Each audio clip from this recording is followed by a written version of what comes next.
Welcome, listeners, to another episode of Listen, Learn, and Love, hosted by Richard Osler. My guests on today's podcast are a married couple joining me via Zoom from their home in Flagstaff, Arizona, Cameo and Cooper Johnson. Welcome to the podcast. Thank you for having us. We're so excited to be here. Yeah, thank you so much. We appreciate all the work you do.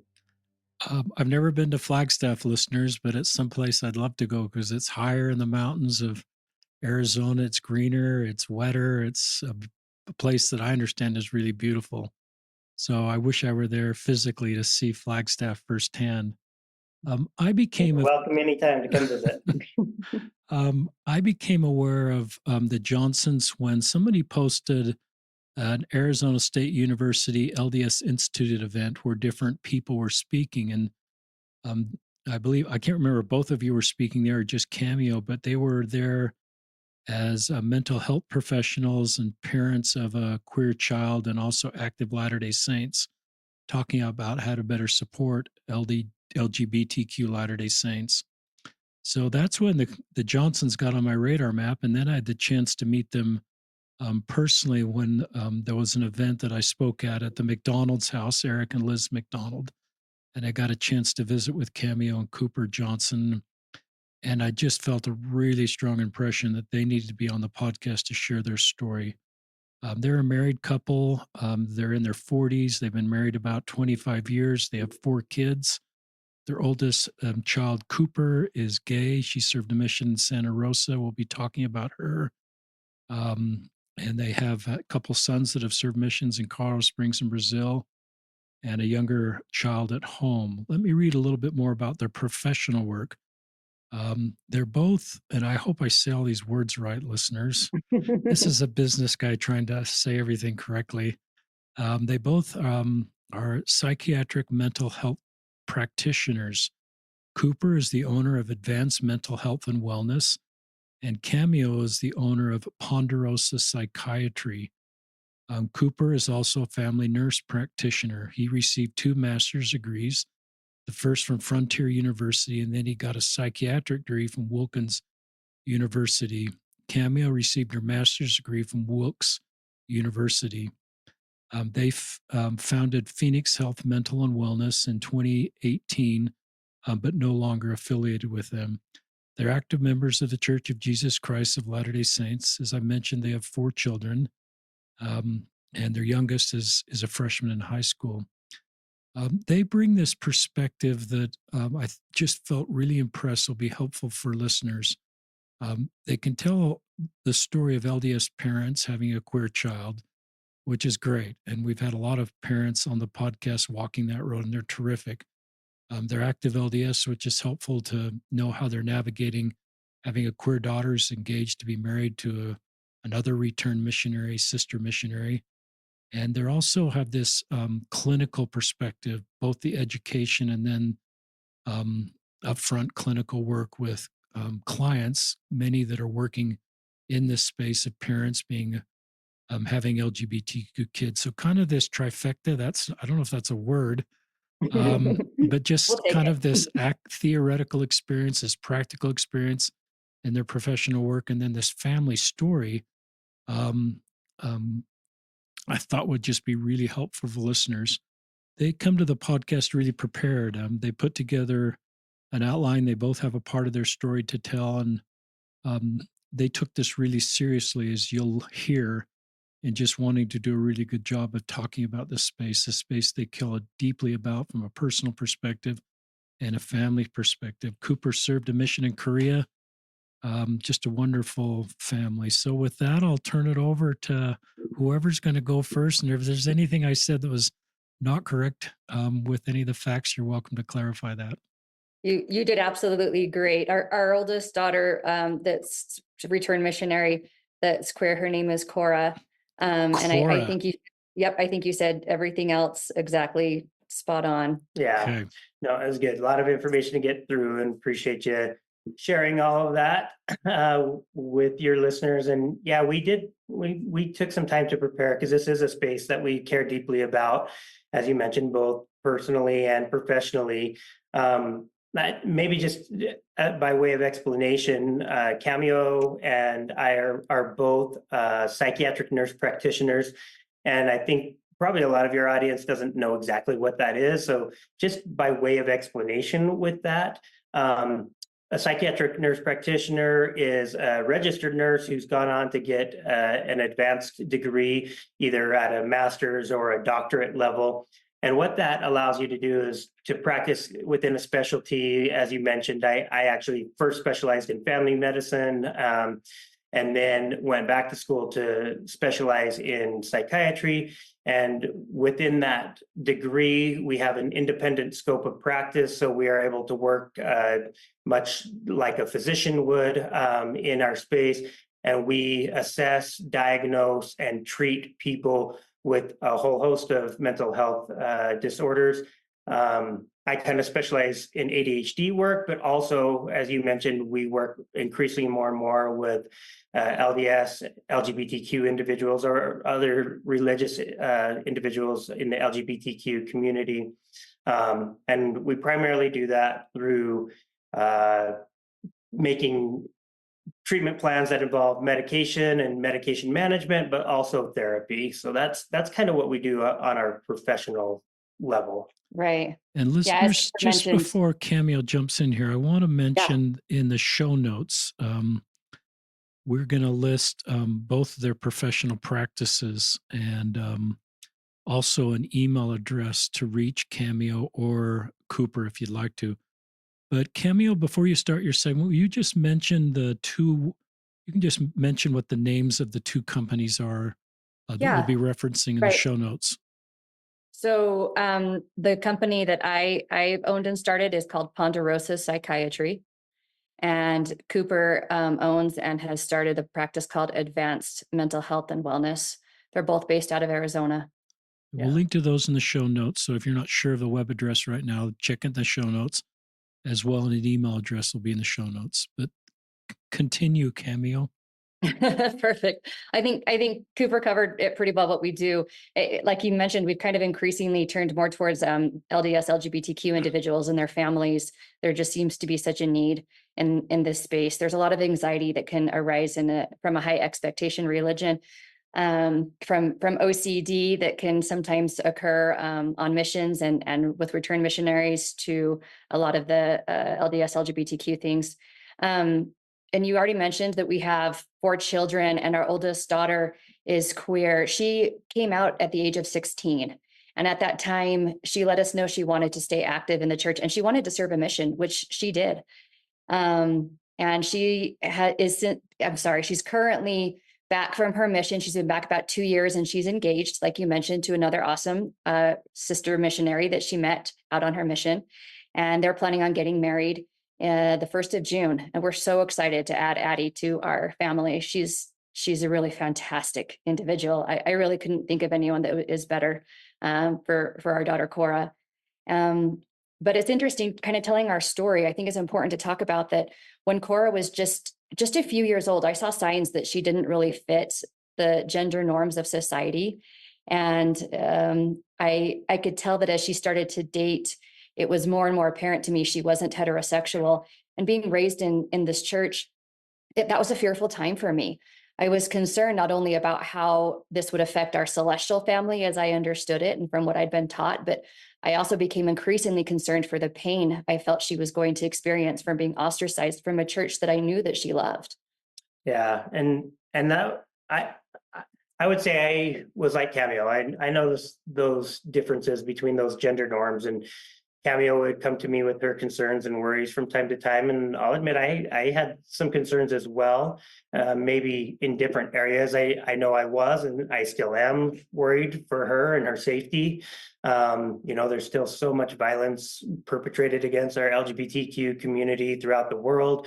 There's so many hurtful things being said, unfortunately, at church, but also outside in the world as well. And, we have, as a family, spent a lot of time outside of the country, traveling and living in other places, and knowing that there's other countries that Cora and Addie can't even live in because of their views on the LGBTQ community, and even states that they wouldn't be able to adopt children in and things like that. I worry for them. I worry for what they're going to have to go through in their life. And of course, I worry about how we're going to treat them within the church as well. As far as how they are going to fit in or how our family will fit from a celestial standpoint, I feel like I had an experience early on, and maybe this was just a blessing that was given to me, to recognize that, as a church, we still had a lot to learn about how our Father in Heaven wants us to treat the LGBTQ community. And I'd like to share that story, maybe a little bit long. I'll try to keep it down a little bit. But when we were young, married couple, we had an opportunity to take a trip. And it was one of these kind of tours. We were on a tour bus, and you've talked about this, Richard. This is one of the things that you've said that really struck me. And it's that when you have proximity with somebody, you really get to know them at a level that you can't know them when they're just the stereotype, when they're just a member of a group that you don't know very well. And so on this tour bus, we got to have proximity and spend time with everybody on the bus. But there were two men on the bus. They had been married for a really long time. And we really got to know them. And I grew up in a day and age where there were many hurtful and many harsh things taught about homosexual men in particular. And these men did not meet those stereotypes. And I don't want to get into all those stereotypes, but what I was taught and what I believed at that time was that homosexual men were selfish, that they were just these deviants, that they only cared about the lust of their flesh, and that they were these really unnatural beings that were a menace to society. And we were 20, or we were in our early 20s. So, right? I had never been outside of the United States. So we'd only had our exposure to our very limited exposure to the nucleus of the church and the society that we'd been around. So we didn't have anything else to balance these thoughts off of, or these beliefs off of. Yeah. But then we spent time with these guys, these two men who did not meet those stereotypes. They were the exact opposite. They were not selfish. They were not lustful, crazy, people that were just horrible dregs on society looking to destroy families. They were lovely. They were just so kind and so nice. And what particularly struck me about this relationship that they had is that one of the men had been in an accident many years earlier, and he had had a traumatic brain injury that left him very disabled. He was slow of speech. His mentation was much slower. Physically, he had a very hard time getting around, very limited. And rather than the stereotype of this selfish man who only cared about his own needs and his own wants, his husband was the most loving, the most caring, the most dedicated spouse that anybody could ever want. I remember thinking to myself, as a young 20-year-old, wow, if this happened to Cameo, could I care for her and treat her and have the patience and the love and the dedication that this man is showing towards his spouse? Could I have that Christ-like love beyond just this, obligation because we're married? It was beautiful. I remember he would help his spouse in and out of the bus. He'd help feed him, and we'd stop together. It was something that, and the love between the two of them was palpable. It was beautiful. And it was in stark contrast to what I had been taught as a member of the church that homosexual men were. And that really gave me an understanding that we as a church and as society have a lot more to learn about our LGBTQ community and what our Father in Heaven would want us to do and how he'd want us to treat and understand these brothers and sisters. And, I really do believe what we say in the 9th article of faith, that we believe all that God has revealed, all that he does now reveal, and we believe that he will yet reveal many great and important things pertaining to the kingdom of God. And I also believe what our current prophet says. He's been quoted as saying, we are witness to a process of restoration. And he goes on to say, if you think the church has been fully restored, you're just seeing the beginning. There is much, much more to come. And I believe that. And I think sometimes we forget that we have a lot to learn, not just within how this process of restoration is going to go in other areas, but I really believe we have a lot more to learn when it comes to, again, how our Father in heaven wants us to treat and understand our LGBTQ brothers and sisters. The story isn't finished yet. I know a lot of people out there want to say it is what it is, but I think that we have a lot more to learn. And if we're open and ready, I think we are going to be able to have an understanding that we don't currently have. Right. And I think that understanding offers peace, and it has for us all these years as we've navigated this space. But I think it's important to also say that it hasn't always been peaceful, and it isn't always peaceful even now. A lot of people ask us why we stay members of this church. And the reasons that people stay members are just varied as we are people. There's no right way, but I'd like to share some of the thoughts about why I do. I know this is very personal, but I felt prompted to be able to share this a little bit with your listeners. I stay because being a member of the Church of Jesus Christ of Latter-day Saints, one of the reasons is it's my heritage. It's in my veins, it's in my blood, it's my pioneer ancestry from the very first leaders when the church was restored that both Cooper and I are direct descendants of. This church is where we have raised our children. This is how we have taught them to commune with God. And it was how I was taught. It's where we've developed our spirituality. And I have to say, and it's very important to also acknowledge that it has brought so many blessings and so much joy and so much happiness to our lives. At the same time, it's also brought a lot of sadness and frustration and pain. Yeah, and it's hard to balance that. And I think a lot of times in the church, we don't want to hear the other side of things. We just want to say, hey, this is great. We have the restored gospel and it's perfect. And, if it's not perfect for you, then there's something wrong with you. But I don't think that's the case. I think that we've been taught, again, I'll just keep going back to it, but this is a process of restoration. We don't have it perfect yet. If we had it perfect, we'd all be translated already, and we're not there. So we all have a long way to go, both as individuals and as an organization.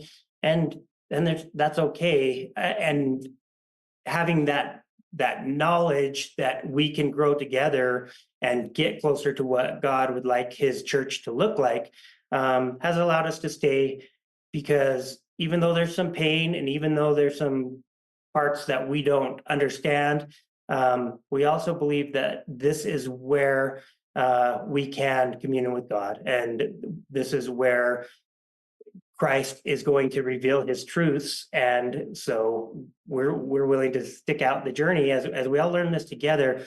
But if we are going to learn together, I think we need to understand and acknowledge that there are some things maybe pulling us apart. There are people with different points of view within the church, without the church. But if we're going to come closer together on that, we're going to have to find a way to do what you stated as one of the purposes of your podcast, and that's to find common ground in our differences and to bring us together as the same human family. And I love that. And that's one of the main reasons we wanted to be on this podcast, because we need to find a way to come together and recognize that even if we don't see things exactly the same, we can love and come together as a body of Christ and be able to learn and grow together. But in order to do that, I think it's important to understand maybe why it's so difficult to come together on these kind of touchy subjects. And so maybe we can lend some of our professional insight to your listeners to help with that. And I think one of the main things that we need to do is be able to understand where the root of this comes. Why is it so hard for us to talk about difficult situations or things where maybe we don't see eye to eye on? Yeah. I think it all comes back down to something that I coined as core values and core beliefs. Richard, are you familiar with those? Have you heard of that term before? A little bit, but I want to learn more. I love that attitude. I want to learn more. that really, we could end the podcast right there. That's the best phrase of this whole thing. But core values and core beliefs, they're often confusing. Some think that they're synonymous, but there are definitely some key differences between the two. Core values are things, you can take a core value quiz online if you're interested in seeing what your core values are. There's hundreds of them, but they're typically things like love or honesty, compassion, integrity, humility, responsibility, things that we use as a barometer to measure ourselves, our own decisions and actions. They're who we want to be. They're our deepest inner voice of humanity. And core beliefs are a little bit different. They're beliefs that are shaped by society and by culture. We're very susceptible to core beliefs in childhood, and they do change throughout time and over generations. For instance, there were some core beliefs back in the day where it was socially acceptable to use gladiators for entertainment, or you could still be a good person if you owned slaves or offer human sacrifices. And I know there was a time that there were core beliefs that societies believed that minorities were less intelligent or that women were property. And I think it's important to challenge those core beliefs and to realize that maybe if they don't align with our core values, that perhaps there is something there that we need to stop and take a look at. You know, some core beliefs that are a little bit more recent are that real men don't cry or real women don't wear pants. I'm sure we've heard these before in my lifetime. And these are examples of things that have been accepted as fact by society, but eventually change over time. And because core beliefs are used as that barometer to judge each other, to see if others are measuring up to what the group believes, we use it also to discern whether or not those people should be allowed to stay in our group or if they should be pushed out. And I think it's important to remember we all want to belong. Belonging is as basic a human need as food or shelter or water. And our brains are wired this way because if we didn't belong when we're infants and children, we would die. We rely on others to feed us and to protect us. And we have to be liked and be a part of the group just for basic survival. So when we hear a challenge to a core belief that our group has accepted, if we choose to challenge that belief, it literally challenges our place in that group. And our brain will see it as a challenge to survival. Studies show that our brains have the same response to challenging core beliefs as a response to being attacked by a lion or falling off a cliff, something that endangers our lives. Our brains flood our bodies with cortisol, and I'm sure people have heard of the fight, flight, or freeze. That's what happens when we're challenged with a core belief as well. And our brain looks at that bit of information and reacts in the same way as if like there was a jaguar leaping to attack us. And that's scary. We don't want to hear things that question our core beliefs. Our bodies have a physical reaction that feels life-threatening, and it's painful. We often will continue to accept whatever core beliefs have been adopted by that group to which we belong to avoid that pain. And that's normal. It's natural. It's the way that our brains have evolved just to keep us alive. Yeah, and it really does make sense if you think about it. Like humans are kind of tribal creatures. We are pack animals, if you will, at our core. And back in our existence when we were kind of first evolving, you had to be part of a group. You had to be part of a tribe or you were going to die. Being able to live on your own just wasn't even possible. To be able to gather food and protect yourself from, the prey or the other groups out there, you had to be part of a group. So if your place in a group was threatened, it literally was life-threatening. And so now if somebody challenges your core belief, then it, again, like Cameo said, it lights up the same parts of your brain as if you are being attacked, as if your life is under threat. Because even though we know that today, if you got kicked out of a group, it probably doesn't mean you're going to die. I mean, maybe some extreme circumstances. But for most of us, if we got kicked out of our group, we aren't going to die. But our brains haven't caught up to that knowledge yet, right? So we still react in this primitive way where our amygdala fires off all these chemicals and we're in our fight and flight. But we do have the ability to move into a more developed part of our brain, the prefrontal cortex, and actually logically think through this if we understand what's going on. And I think it's maybe would be helpful to point out maybe how this effect of maybe our place in the tribe or our tribe itself being challenged fits within the church. So within the church, we could look at the church as a tribe as well. And so we all are members of this tribe, and we're all together.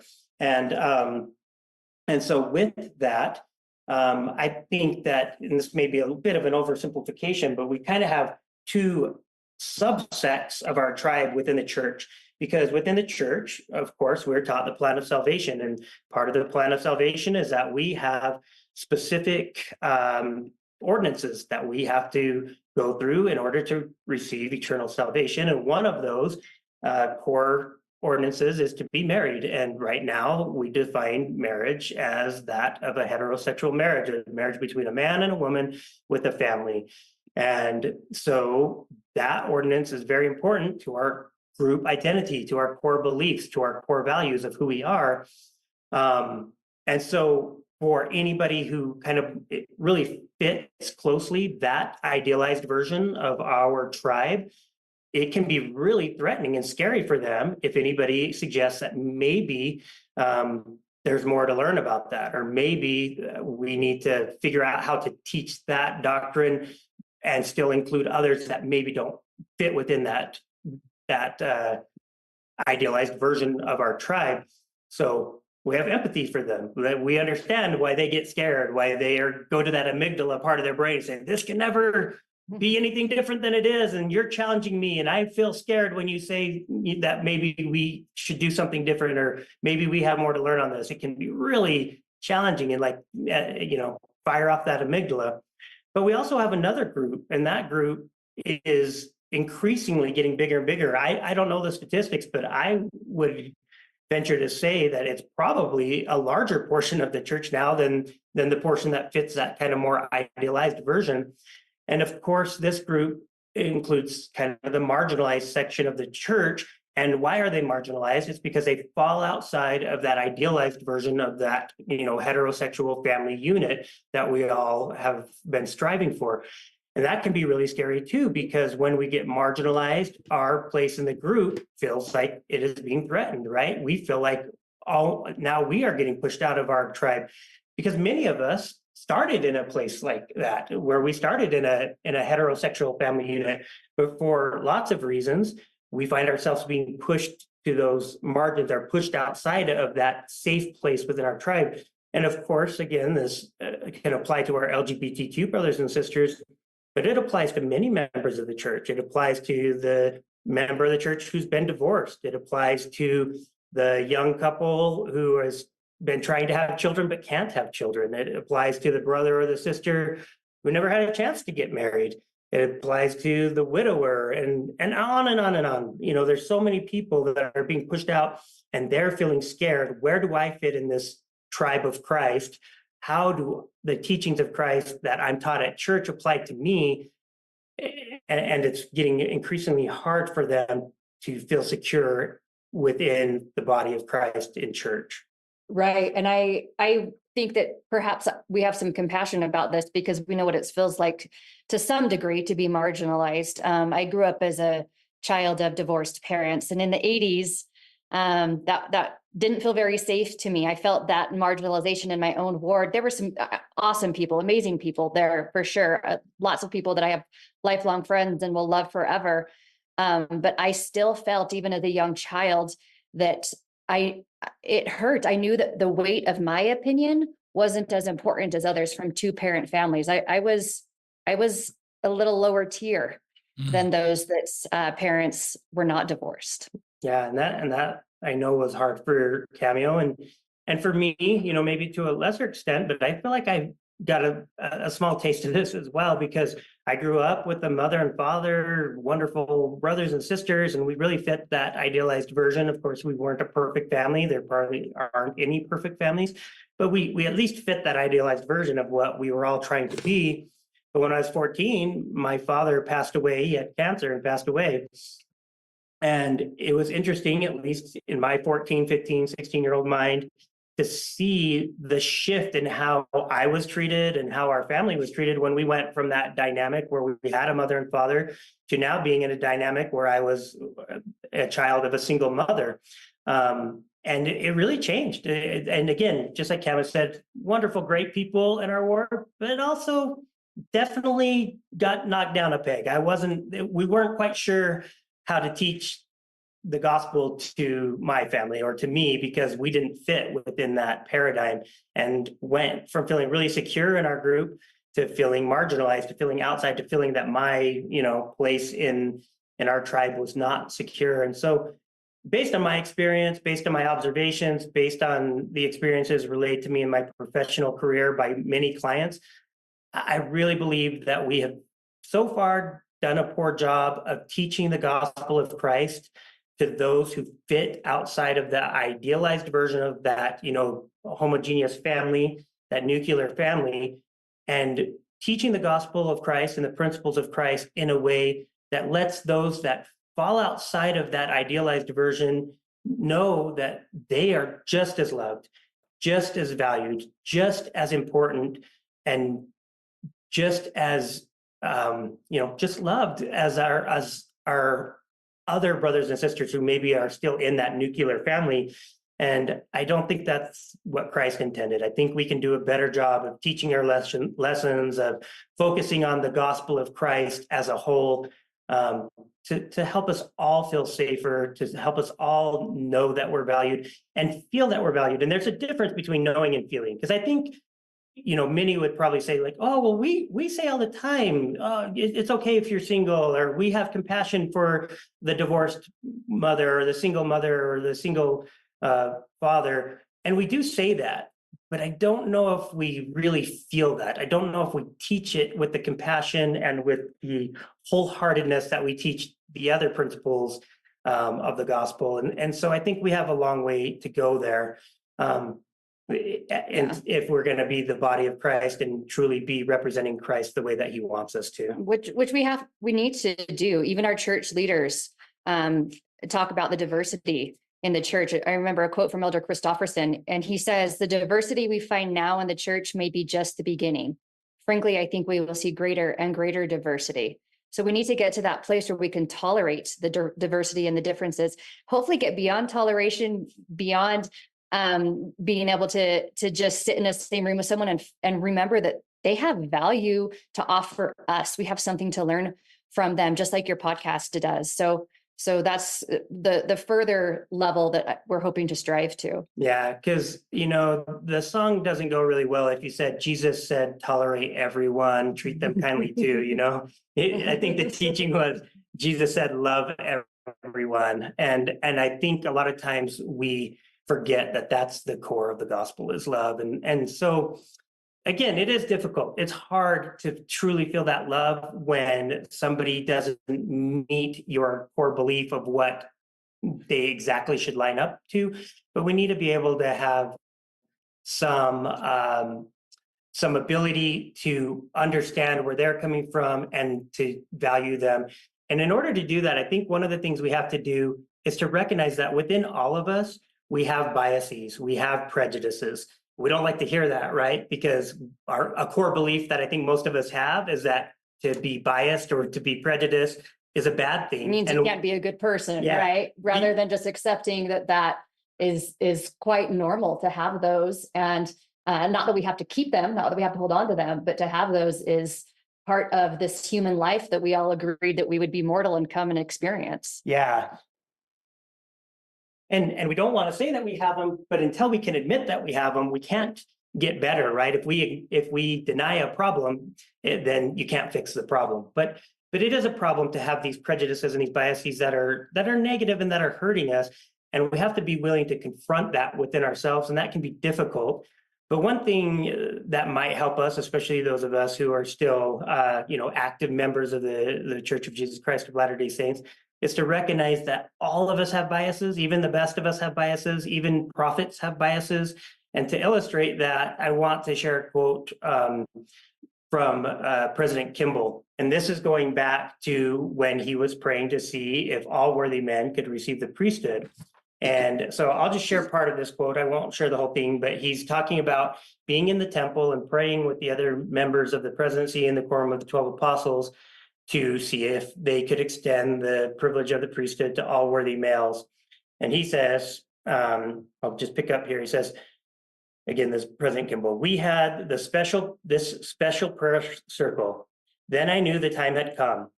I had a great deal to fight, of course, myself largely, because I had grown up with this thought that Negroes should not have the priesthood, and I was prepared to go all the rest of my life till my death and fight for it and defend it as it was.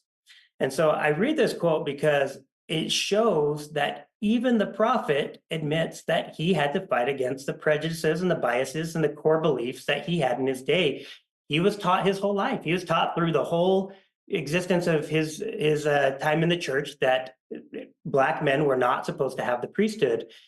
However, he was able to humble himself. He was able to set aside what he thought he knew, to be able to hear a different side of things, to be able to listen to further light and knowledge, to receive continuing revelation from our Father in heaven that let him know that what he had been taught previously was not what he was supposed to be doing, and that it was, in fact, the will of the Lord to make a change to our policies within the church.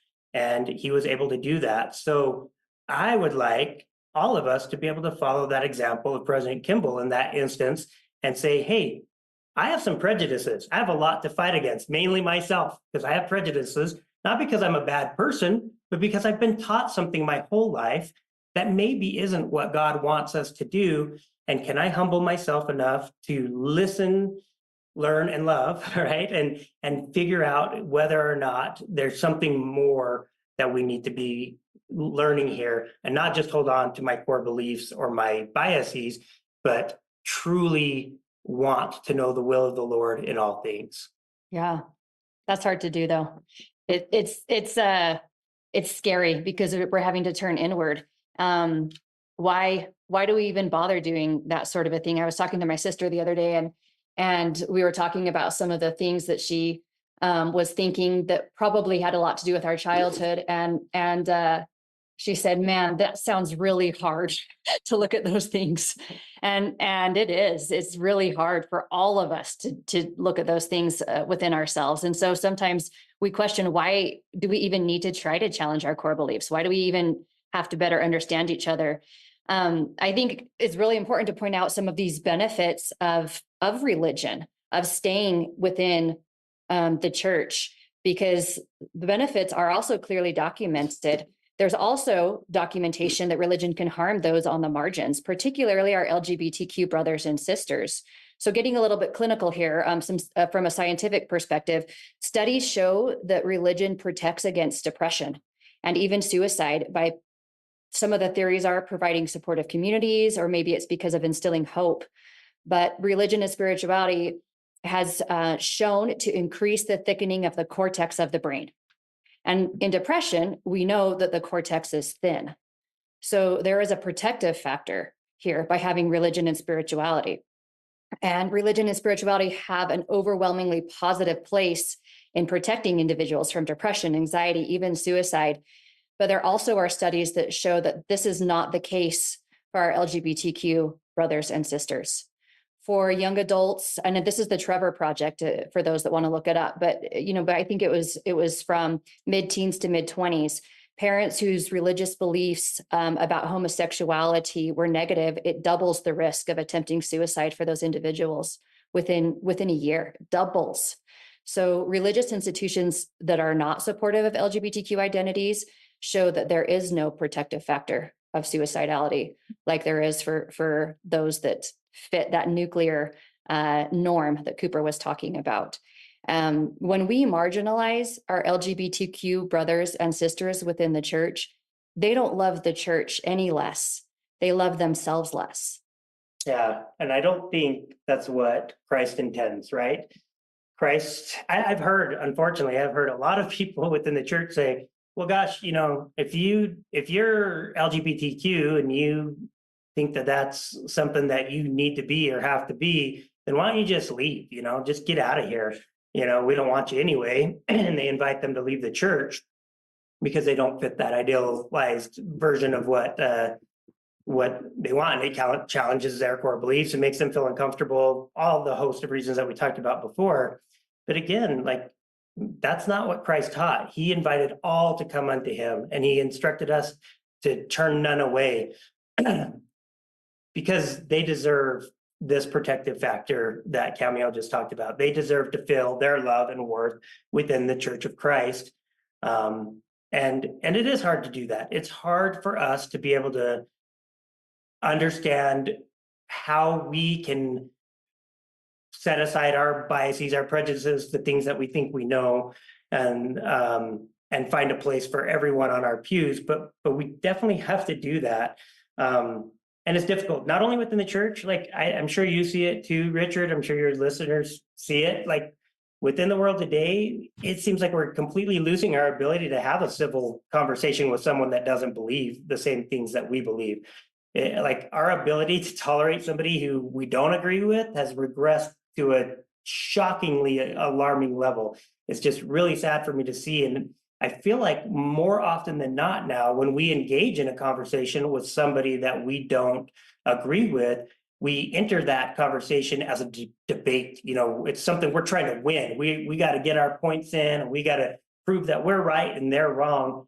Instead of entering into these conversations as an opportunity to learn and grow and both to be edified, we're listening, you know, not to grow or understand, but we're listening to prove them wrong and prove us right and validate our own beliefs. And again, I don't think that was Christ's intent. I think he wants us to come together in understanding. It challenges our core beliefs. It's totally natural that we do that. We literally feel fearful for our lives. It challenges our place in that group, whether it's a political group, a neighborhood, the family, a church. We need to give ourselves back the power and remember we are also given the most complex brains of all of God's creations. We have the ability to use our frontal lobe to reason, to use logic, to question our fear and our emotions, and to change the way that we view the world. That is why society changes. That's why core beliefs from long ago are no longer a part of our society today.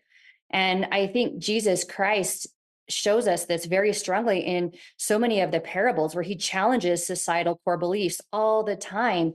I think particularly of the story of the Good Samaritan, right? Yeah, I think that is one of the kind of prime examples of where Jesus kind of challenged his societal core belief through a parable. And I think many of us miss that. We don't even see that part of the story because we've grown up in a day and age where when we hear Good Samaritan, that rolls right off the tongue. It sounds perfectly normal. And we use Good Samaritan as a compliment, right? If we see someone getting helped on the side of the road by a stranger, oh, they're a Good Samaritan. If somebody has an accident and people come to their aid, then they're a Good Samaritan. We use it as a compliment. But I think it's important to recognize and realize who Jesus's audience was when he was teaching this parable. He was teaching the Jewish people at that time. And they thought they were superior to the Samaritans. Yeah. Right. And the Samaritans were not good. That was just a fundamental core belief. It was common knowledge that, you know, the Jewish people and the Samaritans had been enemies for thousands of years at this point. That was a common knowledge. It was not even a belief. It was just I know that Samaritans are bad. So when Jesus chose the adjective good and chose a Samaritan to relay the good qualities that a person should have for their core belief of what makes a person good, that you can bet fired up the amygdalas of his audience at that time. They were probably on pins and needles and their hearts were racing and they were breathing heavy. Like, did he just say Good Samaritan? That just really got him going at the time. But he did that on purpose because Christ challenged our core beliefs, because our core beliefs, like Cameo mentioned, change over time. But we do have core values. But what it means to be a good person changes over time. Back in Jesus's time, you couldn't be a Samaritan and be good. And now in our day and age, you want to be a Good Samaritan. You know, that would be an example of what someone should be to be a good person. It's very different, right? Right. And we still use those core beliefs to judge people around us today. So for instance, I'd like to say a few things, a few phrases, put the word good in front of them and see how some of your listeners feel. See if we were going to fire up some of that amygdala response. I wouldn't be surprised if it reacts for most of you. So for instance, how do you feel? How does your audience feel when I say something like the good Muslim or the good Russian? No, we can do that, right? That's not too bad. Let's see. How about the good drug addict? Or how about the good conservative or the good liberal? The good Democrat. What a good Democrat. What a good divorcee. The good divorcee. Or how about the good lesbian? Or maybe the good transgender woman. So I think that we can recognize that we have some of these core beliefs even in our day. And imagine how the people felt at the time of Christ when he healed on the Sabbath. He spoke to an unclean woman and he ate with the sinners. He touched a leper and he even called a Samaritan good. Right? So how can we get past that fearful, autonomic, emotional response and instead access our more developed, logical, prefrontal cortex? Some ideas are, first, we need to have awareness and acceptance that happens, as Cooper and I have already discussed, and be curious about that and not judge ourselves for allowing that to happen, and explore the origins of our feelings, try to reach an understanding of why we reacted a certain way. And then I would turn to the scriptures. I think the scriptures say it best when they say to ask ourselves, Lord, is it I? Yeah, I think that is a really powerful place to get to if we can actually say, Lord, is it I? Because really, real growth starts happening when we start checking in and correcting ourselves rather than looking outward and blaming others for what's going on. Because when we look outward and we want others to change and we think it's on somebody else to be different than they currently are, we're giving up our power. We don't have control. We can't make somebody else do something else. And that leaves us feeling powerless. That leaves us feeling scared. And it causes anxiety. It causes depression. It puts us into a really bad state. But when we can get over that initial kind of hard step of looking at ourselves instead and saying, well, where can I change? Where can I do different?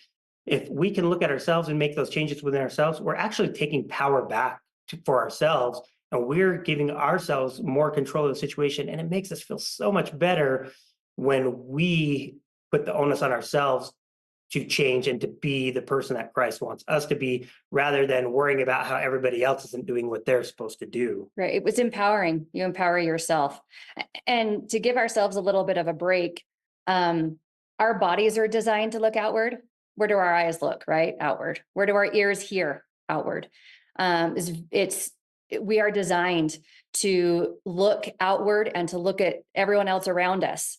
And I wonder, this is just my own thoughts, but I feel like that is our natural man. It's the way we're designed. So maybe that's what's meant when it says the natural man's an enemy to God. Is always looking outward, right? It takes a lot more energy and effort to look inward. But as Cooper mentioned, it is what gives us back our power. It reduces anxiety. When you're worried about what everyone else around you is going to do and you can't control them, that's what causes us fear and anxiety and worry. And when we can look inward, and say, hey, what are some of the core beliefs that I'm having that are causing pain to me or my family or my loved ones? That's when we begin to take our power back. Yeah, I think it's really important to be able to get to that point.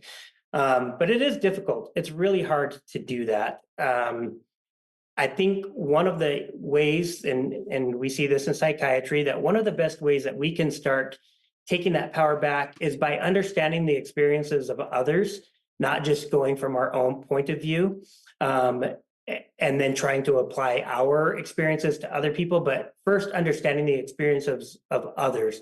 And so that's difficult to do, but one of the best ways to do that is to enter into these conversations of curiosity. And I think that's what you do on your podcast. You enter into these open conversations of curiosity, and that's difficult to do. So I'd like to offer some steps on how maybe your listeners can do this, both for this subject that we're talking about with, how do we better love and serve our LGBTQ brothers and sisters, but in any aspect of their life, you should be able to enter into these conversations of curiosity with those that you don't agree with, and come out better for it. So these principles are taught in a lot of places. One resource I would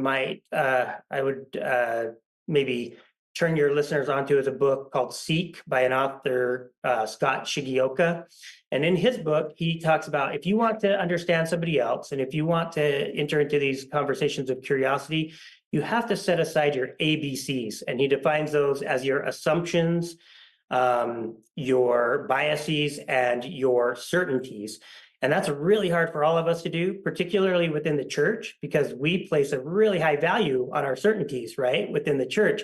Anybody who's been a member of the church or gone to church any Fast Sunday has heard lots of testimonies about what we know. And we like to talk about what we know in our testimonies because it brings us comfort. That is a place that we find a lot of comfort and security. However, we have to also recognize that when we know something, that is very limiting, because as soon as you know something, you don't have to grow anymore. As soon as you know something, you've turned yourself off to the possibility of further light and knowledge. And we've been taught, again, this is an ongoing process of restoration. How are we going to continue to receive revelation if we already know everything? We can't, because we already know. We're not open to learning. So we ask you to set aside your biases, your assumptions, your certainties for a while. And that sounds really scary. It's scary. And I think it's important to point out, you just put them aside for a minute. They're still sitting there waiting for you. You can pick them right back up. You know, this isn't, we're not saying abandon all these things, but in order to enter a conversation with curiosity, you have to put those aside for a minute to hear somebody else's story. Yeah, we don't want to get, again, everybody who's been a member of the church a long time will probably be familiar with the phrase, a Bible, I have a Bible, right? And we always talk about that for people that, you know, don't want to listen to our message of the restored gospel and to understand the blessings that come through continuing revelation and the Book of Mormon. But we don't want to find ourselves in that same trap. And I worry that maybe sometimes we are saying a Book of Mormon, I have a Book of Mormon, or, you know, a restored gospel, I have a restored gospel, I have nothing left to learn. We have a lot left to learn, and we need to be open to learning from others. And if we're going to be open to learning from others, we have to be able to view others as someone of worth. We have to be able to humble ourselves and recognize that they may have something to teach us, that their experiences, that their knowledge might be something that we need to hear in order to soften our hearts and open us up to what we need to be doing both individually or as an organization. And that can be difficult when we come from a mindset of, you know, we're a chosen people and we're a peculiar people and we are so blessed to be part of this organization or this tribe. It can be hard to humble ourselves and say, but maybe somebody else has something to teach us. And also maybe some of those people are actually within our tribe and are reading our same scriptures and hearing our same revelations and same doctrine, but maybe just understand it or have a different take on it. Do we have room for their different understanding or their different take on the same scriptures and the same revelations that we've had? We can only do that if we truly humble ourselves and believe the other person might have something of value. Right? Even if it's 1%, right? I mean, generally I find it's at least 50% of what they're saying is probably true, if not more. But let's just assume that it's all wrong, except 1%. And that's the part that we can focus on, that part of opening us up to further understanding and truth. Yeah, because I think, again, like I talked about earlier, our natural tendency when we are listening to somebody that maybe has a different point of view with us is to focus on all the things that they say that we don't agree with, or all the things that they say that aren't factual or aren't right. You know, if I get in an argument with Cameo, that's my tendency. I want to be like, oh no, you said I didn't take the trash out on Tuesday, but I did take it on Tuesday. I just didn't take it the rest of the month, right? You know, that's the part we focus on. But instead of worrying about, you know, proving her wrong because I didn't take the trash out on Tuesday, if I focused on, you know what, I didn't take the trash out the other 3 Tuesdays of the month that I should have, that's where we can really learn. And that's where we really grow, because if we can stop and say, instead of what did they say that wasn't true so I can disprove them, we humble ourselves and say, what did they say that was true? That does strike a chord that really I can look at and acknowledge I need to improve. that is going to be a better place for us to start these conversations of curiosity and open ourselves up to learning, to open ourselves up to further light knowledge, to truly do, again, like the 13th article of faith, right? Seek after things that are virtuous and praiseworthy and of good report. Are we really doing that? I hope we are, but I sometimes wonder if we are. Right, right. So I think there has to be some actionable steps, right? So actionable steps that we can do. How can we make this happen? Because it sounds great in theory. I think the first thing that we've touched on is understand why our brain goes into fight or flight mode and what happens in that mode, and give ourselves some allowance to be human.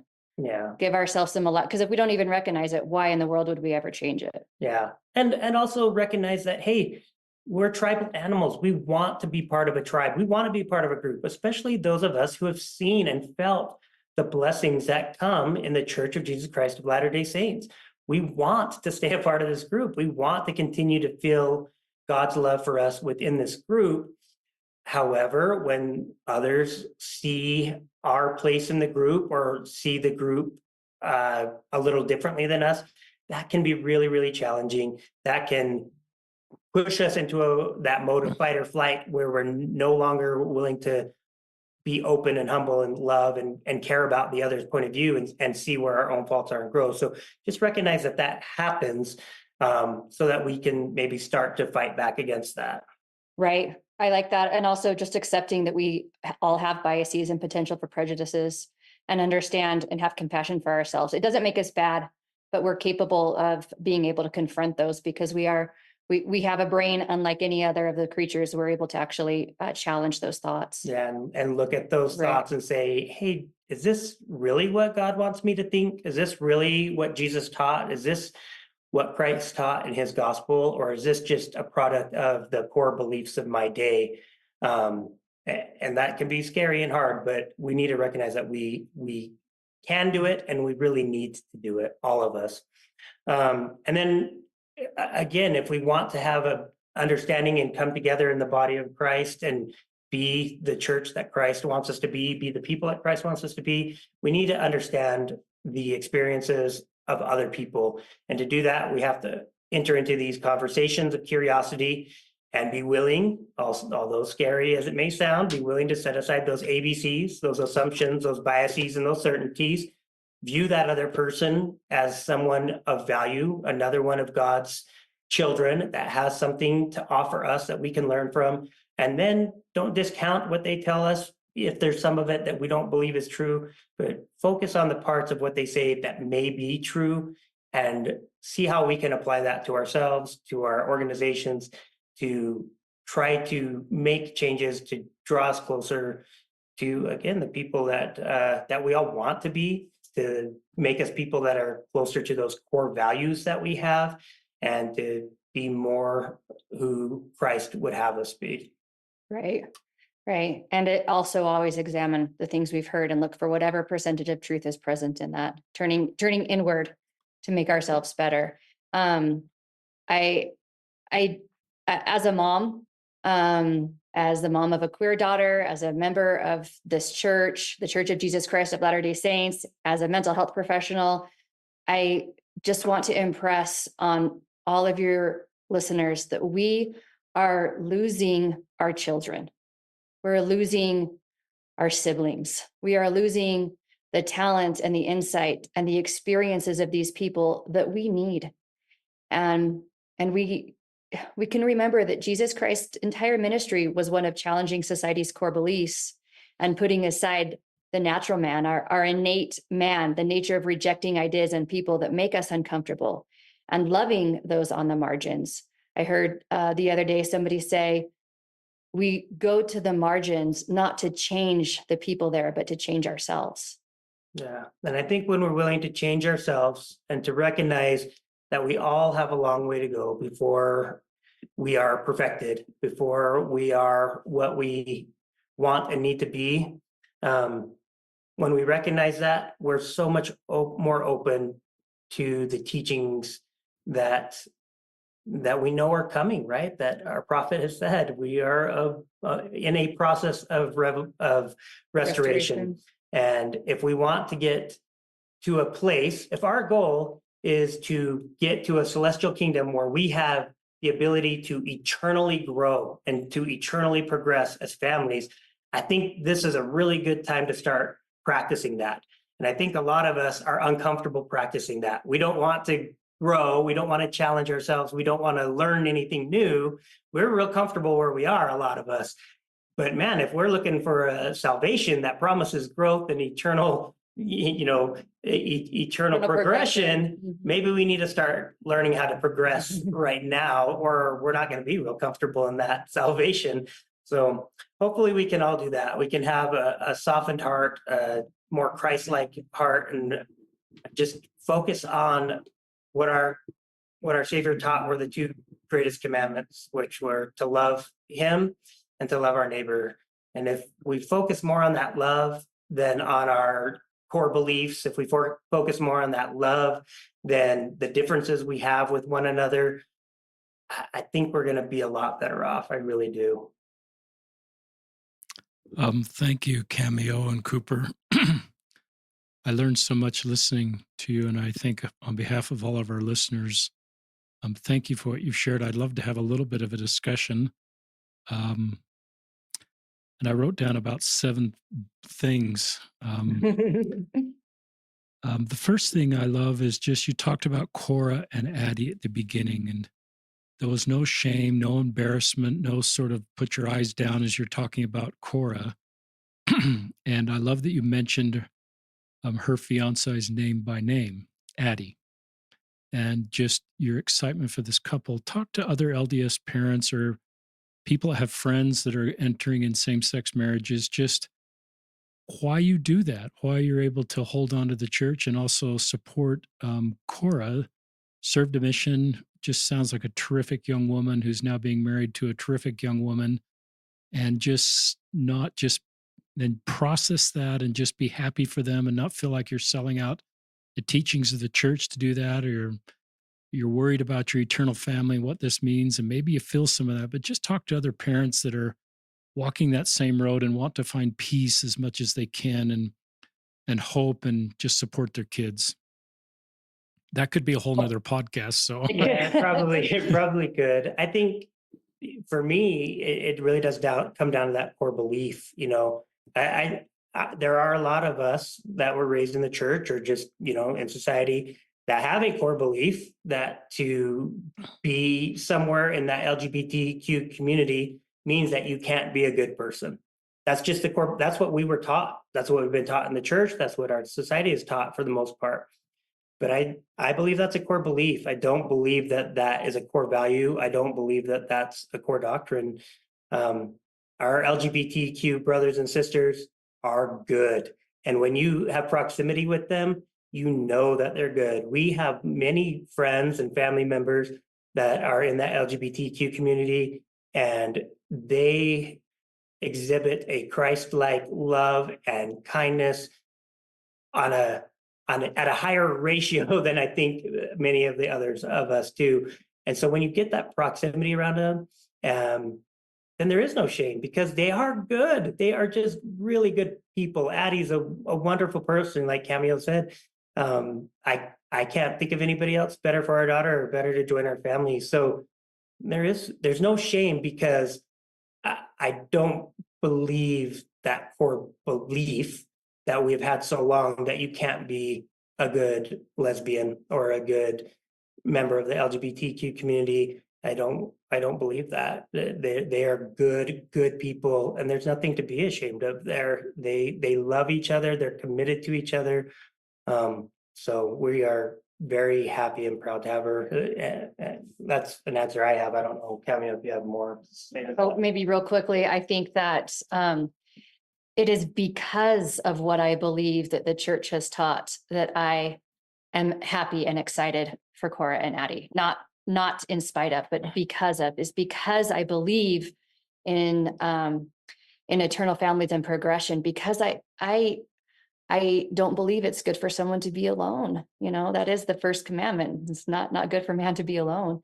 And I do believe they can have eternal progression and family. And man, if you knew these two, I don't think anybody could say anything negative about him. I've never heard my daughter say anything negative about anyone ever, inside or outside of the church, even people that have hurt her. And Addie is just beautiful in the same way.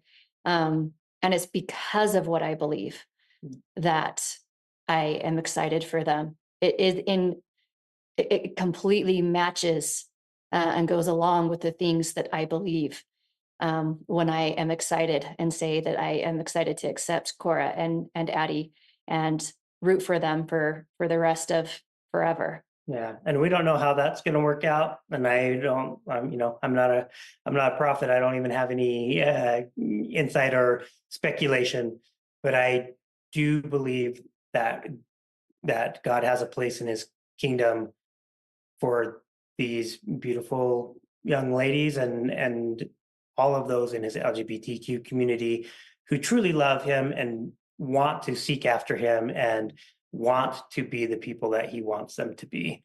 How is that going to work? I don't know, but I do know we have a lot more to learn, and I'm excited to figure it out as we go along. Thanks for that answer. I love this phrase you proactively used a couple times. We are glad that Addie is joining our family. Absolutely. That's just such a beautiful statement of grace about how you feel about Addie.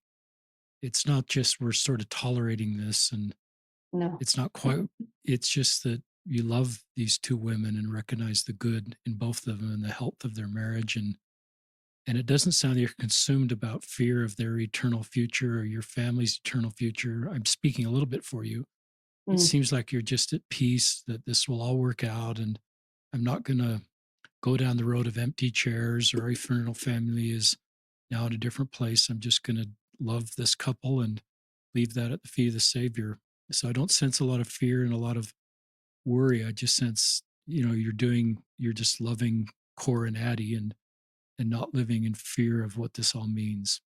No, you're correct. Yeah. But remember, from a very young age, I thought that this may be the case. And so give yourselves time. It's Yeah. okay when there is some fear in the beginning. But you're right, I don't have any, not any at all right Yeah. now. I'm only excited and happy for them. I wasn't always there. It was active work on my part, a lot of prayer, a lot of solo hikes, a lot of crying, a lot of Soul introspection, searching soul and searching. But you are correct. reading scriptures, so excited. getting new light knowledge and understanding. And yeah. How's it going to work out? I don't know, but I feel really comfortable that it's going to work out in a very positive way. I love you being honest about kind of the stages to get here and the grace that gives to other parents that are listening and aren't there. That's okay. Yeah. Give yourself some grace. That's part of this human experience. Yeah. I loved your gay. Understand that it's hard to fight against those core beliefs that you've had your whole life, and recognize those biases and prejudices, and Yeah. ask yourself, do I still need to have those? Does a core belief define the core values that I have? And often they don't. I love this story about this gay couple in Europe and the proximity to them, and how gay couples have been defined. That's very much the way they were defined for me. Cooper, when you were talking, and both of you then having this experience. And just a little bit of my own story, listeners. I tore my rotator cuff while running. I mentioned I'd taken up running, and I slipped on the ice and tore my rotator cuff and had surgery. And I hope to start running again. It's going to be a 3-month hiatus. But I'm with my wife, and we've been married, 30 plus years. Obviously, our marriage has had a physical component and emotional component. So the first time I sort of been dependent on her for sort of physical things. And it just reminded me of this couple and the beauty of that marriage and the way this husband was taking care of, his husband. And, my wife has been helping me dress. She's been doing things that I just haven't been able to do for the first time in my life. And as I thought about her role in my life, I was aware of celibate Latter-day Saints, gay and lesbian Latter-day Saints that have never had the chance for companionship and no hope for that. And in their 60s or 70s, and who's taking care of them.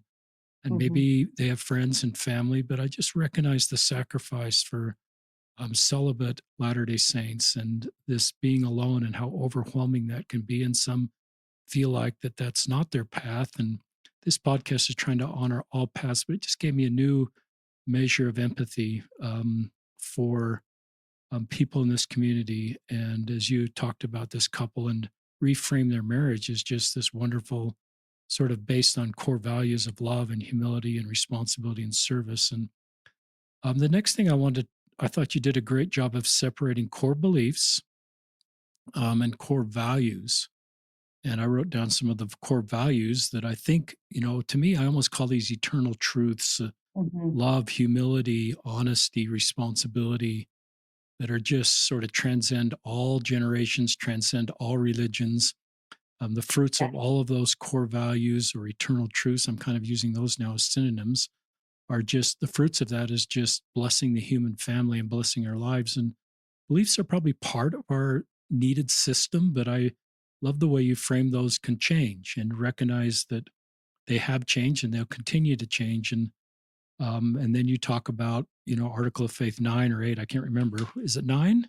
9, yeah. 9, I don't want to misquote. And I thought that was a really thoughtful thing. I wrote down traditions of our fathers. Another prior Right. podcast guest talked about, and that's a phrase from the Book of Mormon, that sometimes we do get locked in the traditions of our fathers. And as we knew better, as we do better, as we know better, we do better, and just recognize the humility it takes and your invitation for us all to be open to set aside perhaps traditions our fathers that were the best we could believe given that period of time where we were as a culture, as a society, and be open to new light and understanding. And often that comes through the hard work of looking inward and saying, Lord, is it I? Just thought that was a masterful segment. I love that, a lot of people don't fit the idealized version. And perhaps I think the church has been upfront that more than half of the members of the church aren't married. And I agree that perhaps now more in the church don't fit that idealized version. So what can we do?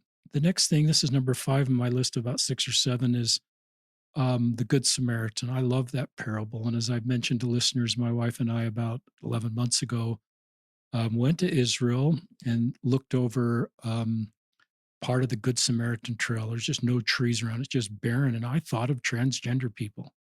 Mm. But you had better vocabulary when you talked about and just kind of took me to what it would have been like to be a Jew in Jesus's day when he said, Good Samaritan. And then the visceral impact I likely would have had to put those two words together, and how he did it in a humanizing way as the Samaritans exercised superior moral behavior on that road to Jericho, if I've got my cities right. And Yep. I did think of trans people, and I thought of the principles that Christ is trying to teach, that a group of people that we thought were displeasing to God were actually pleasing to God, and their behavior and their work to bless the lives of other people. And then when you put the word good in front of all these things, including the good transgender woman, that was just really touching for me personally, and so consistent with the things that Jesus taught, and what I want to do better as a Latter-day Saint, to see good in good Democrats, good conservatives, and to reduce the divisiveness that you talked about. Then the next thing I said is real growth, wrote down as real growth when we look inward and are checking ourselves. And I remember, listeners, and I mentioned this, I did a podcast with, and I've got to watch the clock here because I've got a physical therapy appointment for my shoulder in about 15. I need to leave in about 15 minutes. Anyway, I remember doing a podcast with a couple Black Latter-day Saints, and I felt really uncomfortable during the podcast. And my younger self would have said, well, that's the spirit leaving the room. You should quit talking to them, or they're telling you things that aren't true. And my older self, my current self, would go, is that sort of what you're talking about and teaching from a clinical standpoint, just the natural reaction I feel as I'm being challenged and perhaps seeing for the first time some internalized racism within me, as these Black Latter-day Saints were talking about that experience. And so I sat with that feeling, and I've been learning to try to sit with the uncomfortableness sometimes that Lord, is it I? And are these things, and that visceral reaction or whatever, you had a better word for it, part of my brain And in this case, I recognize that it was. I'm not to the finish line and internal in the homophobia, transphobia, racism, sexism listeners that I know is still part of my life, but it's often just being willing to sit with the uncomfortableness and set aside some original beliefs, and so I can do better. The Good for next, you, because most of us are not willing to do that. We're not willing to sit with it and say, "Oh, maybe it's me." We love to stick with the, "Oh, it's them." So good for you. well, you're kind. The next thing I wrote down is, you two work so well together.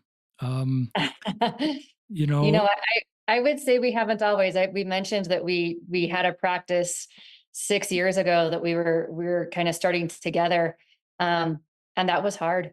It was hard because we think differently. Of course, we're two different people. We're not always on the same page, and we've decided to start our own separate practices and do them our own way.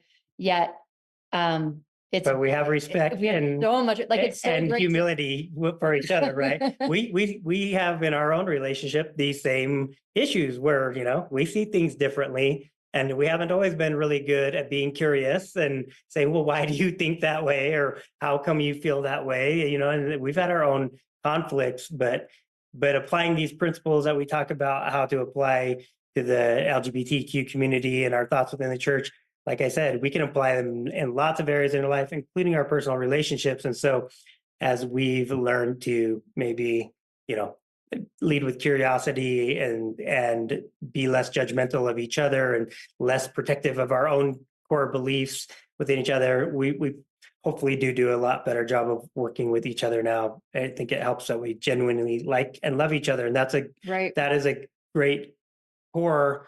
If we love each other, if we lead with love within the church, we're going to want to get to a place where we can have these conversations of curiosity and keep us together instead of inviting people to leave the church that don't think the way that we do. We're going to say, hey, let's stop and figure this out. And, we've had to do that within our own relationship. And yeah, hopefully it shows that we can work well with each other. It helps that he's super hot. well, I think your story is you knew each other in Mesa, Arizona. Your families knew each other, and so you have a beautiful personal love story. I love Cameo your acknowledgement that we're losing talented and wonderful people from the church, and We are. we need them. And I It's our believe loss.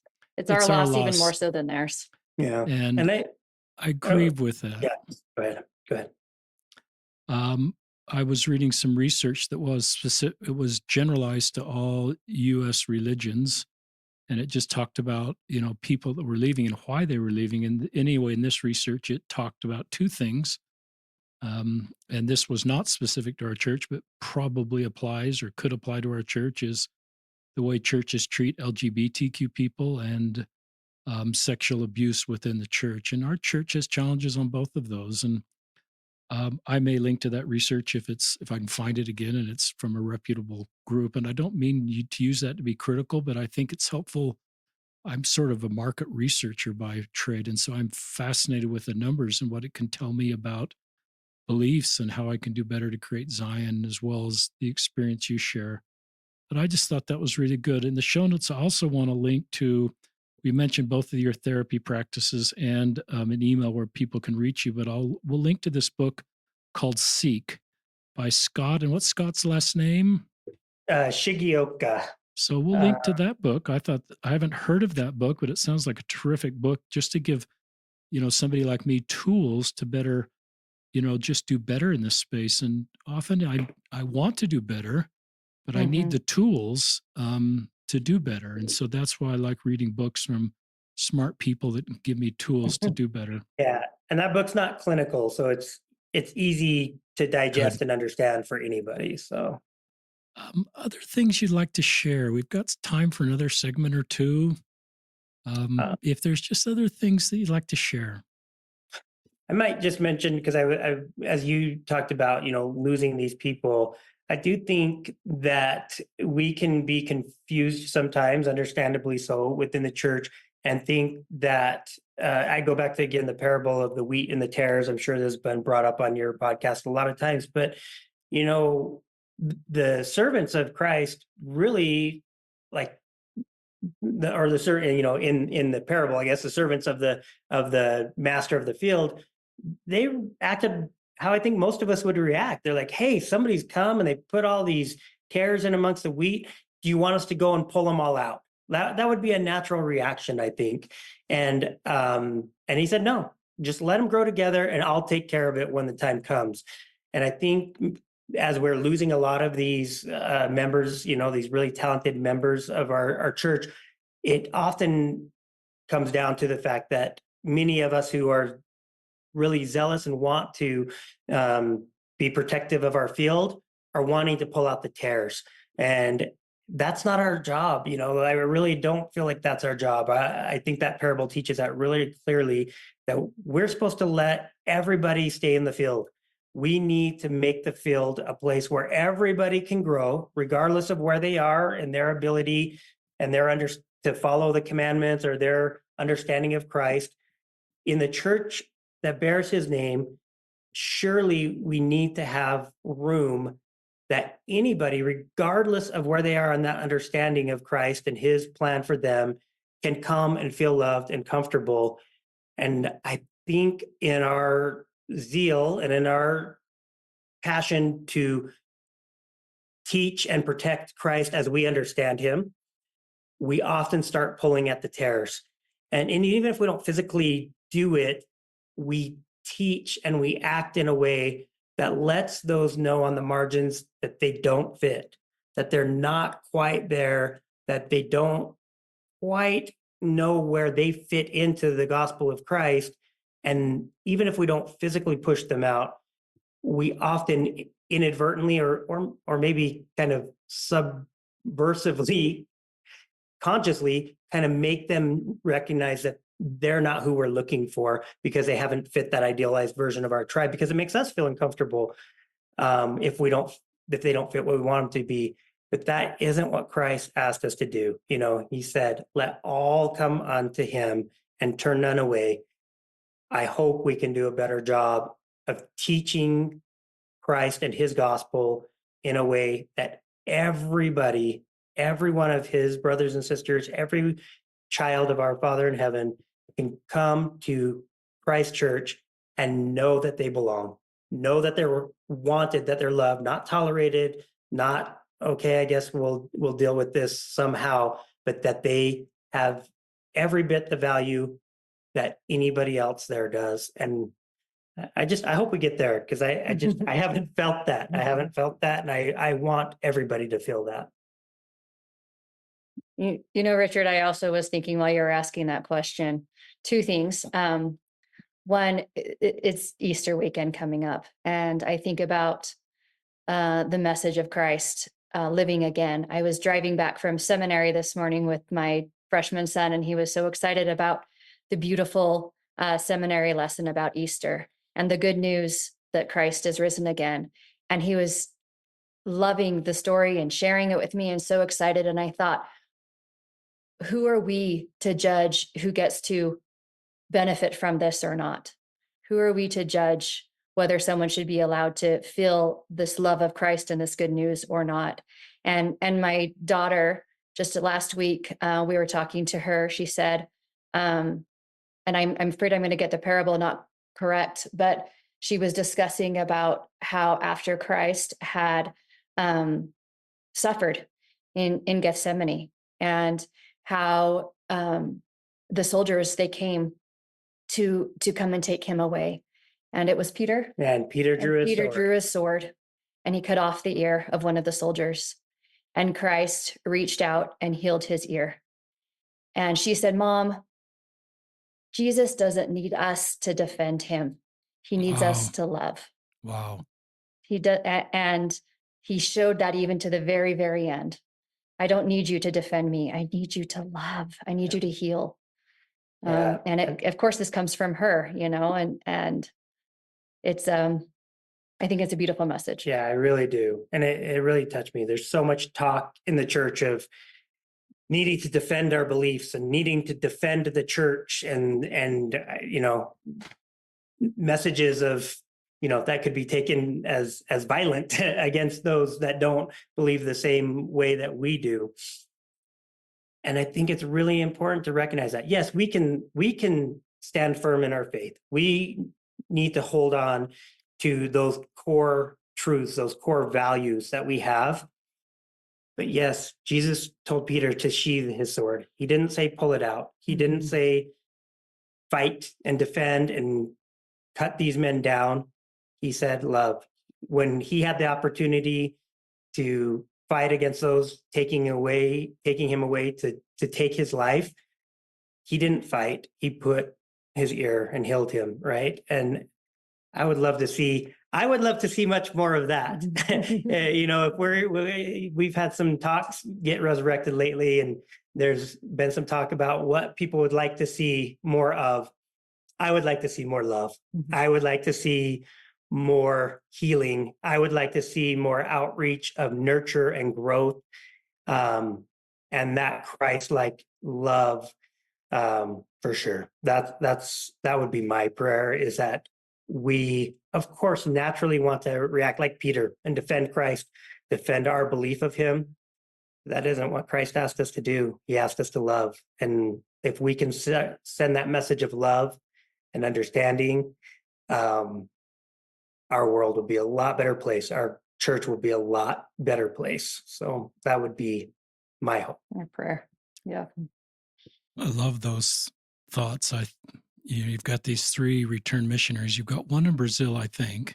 Yeah. Your son, and a son that's back, and a daughter that's back. And I thought of your family culture and the kind of conversations you've had and the way you've taught the gospel. And I just have to think that's helped your kids be missionaries that could reach people that, because they just know how to reach people on the margins. And your son in Brazil right now, I would guess, is reaching people and being a safe place for his companion. And so, I invite us as parents to think, what can we do? Because creating this sort of culture that you have in your family, because the things you've talked in your podcast probably helps your kids be able to do the same for other people, and makes them more effective missionaries and be able to bring those in that don't feel loved or included. So I love that. I love this idea.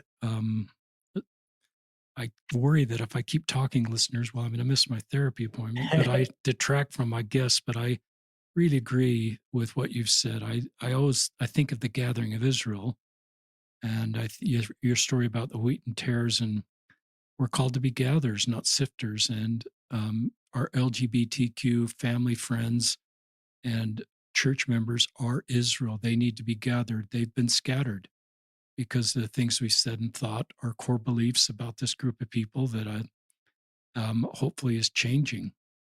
Then I don't know if this is a complete tangent, but sometimes I listen to songs, and the lyrics of songs cause me to think about my LGBTQ friends or people on the margins. And this is a song by Bob Dylan, listeners, Blowing in the Wind. It kind of dates me. How many times must a man look up before he can see the sky? How many ears must one man have before he can hear people cry?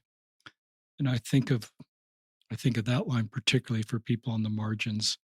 Yes, how many deaths will it take till he knows that too many people have died?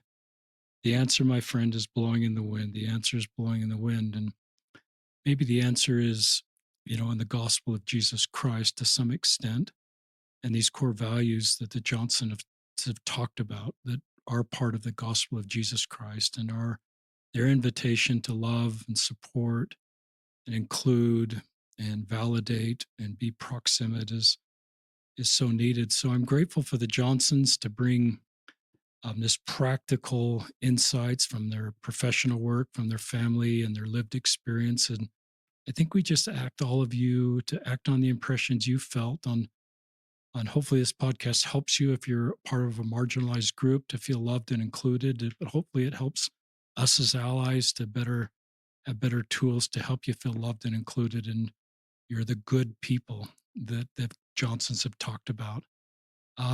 So anything else just comes to last mind? We have 1 or 2 minutes. No? Okay. I thank you. Yeah. You're making a difference, as is everybody in this space that offers love. We're making a difference. I've seen it literally save lives. Thank you. Yeah, thank you so much for the work you do. So this is Richard Osler and Cameo and Cooper Johnson signing off of another episode of Listen, Learn, and Love.